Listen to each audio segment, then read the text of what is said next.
নমস্কার। আপনারা নিশ্চয় সুস্থ আছেন, ভালো আছেন। প্রায় ২৮ মাস বন্ধ থাকার পর চালু হলো রাজ্যের শিক্ষক ও শিক্ষাকর্মীদের বদলির পোর্টাল উৎসশ্রী। প্রায় ২.৫ বছর ধরে বন্ধ ছিল এই পোর্টাল। তবে আপাতত আপোস পারস্পরিক বদলির জন্য এই পোর্টাল খোলা হলো।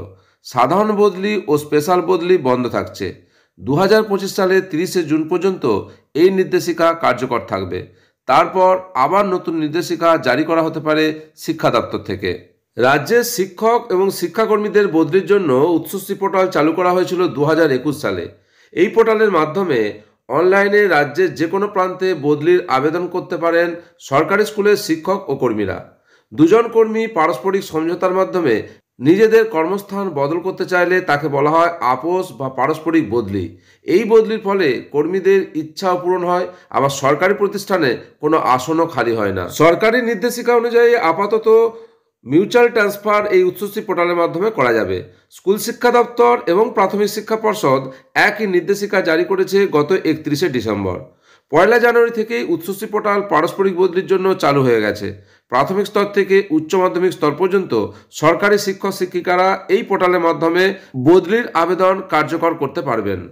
জেনারেল ট্রান্সফার বা স্পেশাল গ্রাউন্ড ট্রান্সফার কেন চালু করা হলো না?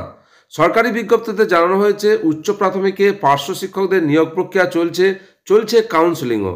নিয়োগ সংক্রান্ত সমস্যার কারণেই আপাতত এই দুই ধরনের বদলি বন্ধ রাখার আবেদন জানানো হয়েছে স্কুল সার্ভিস কমিশন থেকে। এ বিষয়ে পরবর্তী সিদ্ধান্ত হবে আগামী জুন মাসে।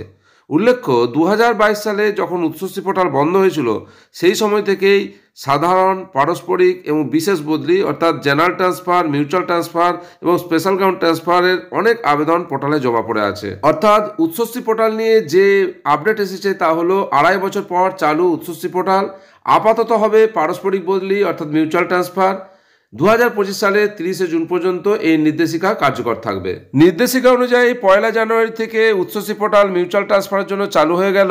৩রা জানুয়ারি যখন লগ ইন করতে যাচ্ছি তখন নির্দিষ্ট মোবাইলে ওটিপি এলেও সেই ওটিপি যখন নির্দিষ্ট জায়গায় পুট করা হচ্ছে এবং সাবমিট করা হচ্ছে, কিছুক্ষণ পর শো করছে OTP not matched, please try again. এই সমস্যাও খুব তাড়াতাড়ি মিটে যাবে। আপনাদেরও এই সমস্যা হচ্ছে কিনা আপনারা কমেন্টে জানান।